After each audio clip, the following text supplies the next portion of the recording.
Alrighty then, here we are. Another week has gone by. It's getting colder than heck around here, especially early mornings and some overnights.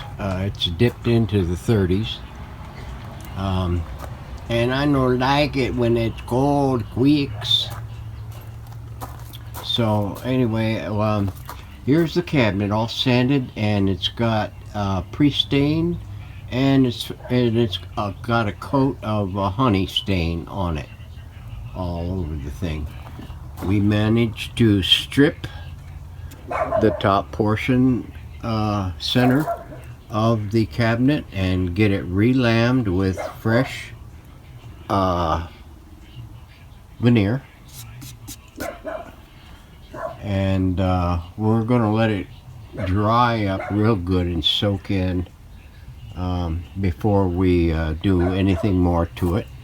So let me take this and put this back over here. There we go. We're gonna let it stew for a while. Now on to what we've been doing or haven't been doing in the past week. So hang on. Alright, now we're in the shed, and I'm just checking out the 6325 chassis. I've swapped, let's see, a couple of tubes. AFC tube and the, what the heck is the other one there? The oscillator translator, the K8.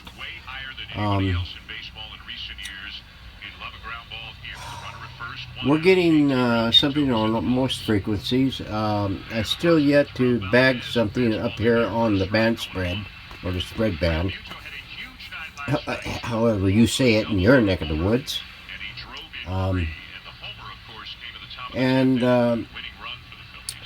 In certain, I'm tracking down a distortion lever in here, or trying to anyway. I'm not sure if it's a tube. My tube supply is dwindled down to a point where I don't even have a viable substitution for the U7, the K8, A8, whatever. So I put a request in for some tubes from, of all places, the East Coast. And I've yet to hear back from them. But at least, adjusting his cap, standing to the back of the rubber, he is not going to be rushed. We got something He's going to be rushed next year. He's going to have to figure out a different system for that pitch clock.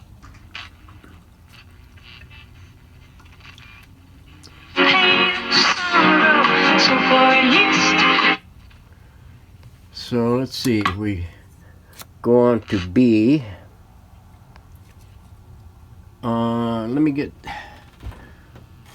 Let me get my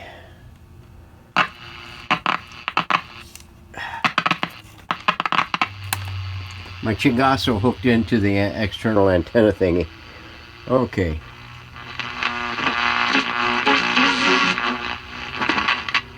Of course, we've got a terrorist on.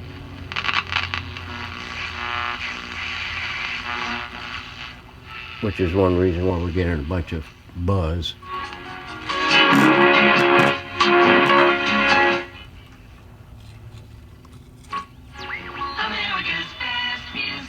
Okay. Let's go to C. Let me turn off this. It's going to go dark, so... and saying, well, see that one that's very rich, that gave? Yeah, fact, we're on the shortwave band.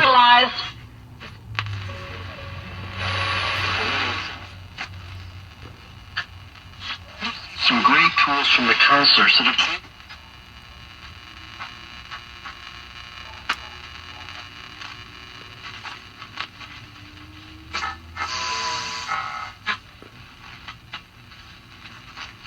Now there's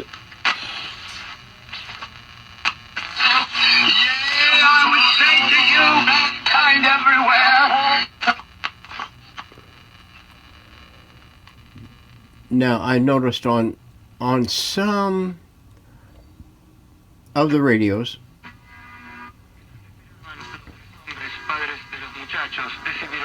that I have completed, we have gotten some response out of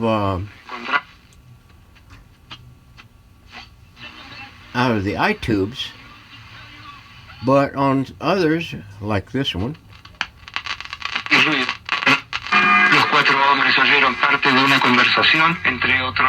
it would have to be a very, very, very, very, very, very strong signal in order to get any kind of a...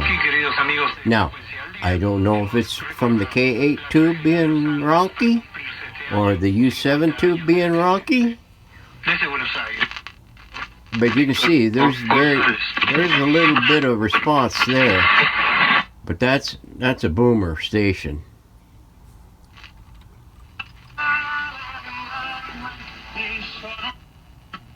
Now, I've toyed with the resistors and replaced the resistor in the iTube thing. And yes, I did manage to break the the thing again, the cap on the front portion of the socket, like I did the last Silvertone. But I managed to get this one back into usable condition so that I could snap it back in. I didn't totally destroy it. That's WWV at 15. Now, I don't know if I can get anything on the spread band.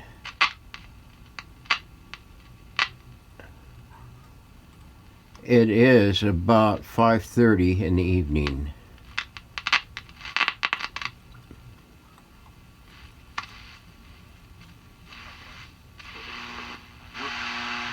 Oh, there's a little something. Very little.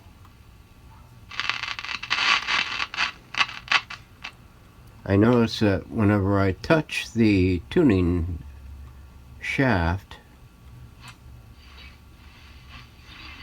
I get a little response out of it, and when I release the tuning shaft, I lose it. So I'm not sure what's up with that. So anyway,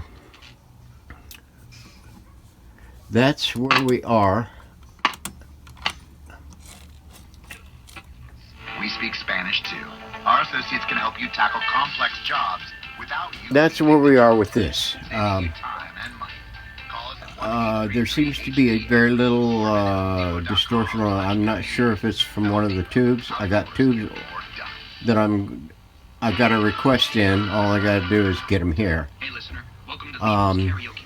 Where Liberty Mutual customizes your car. We've played with this Magic Eye to see whether or not we can get better response out of it and bring it into better operating results, but to no avail. It is what it is, I guess. Some are good, some are not so good. This is going to be one of those cases where you get what you get. So until the other tubes come in, we're going to see if we can't get that cabinet refinished and finalized. So anyway, that's what we've been doing, freezing our butts off, and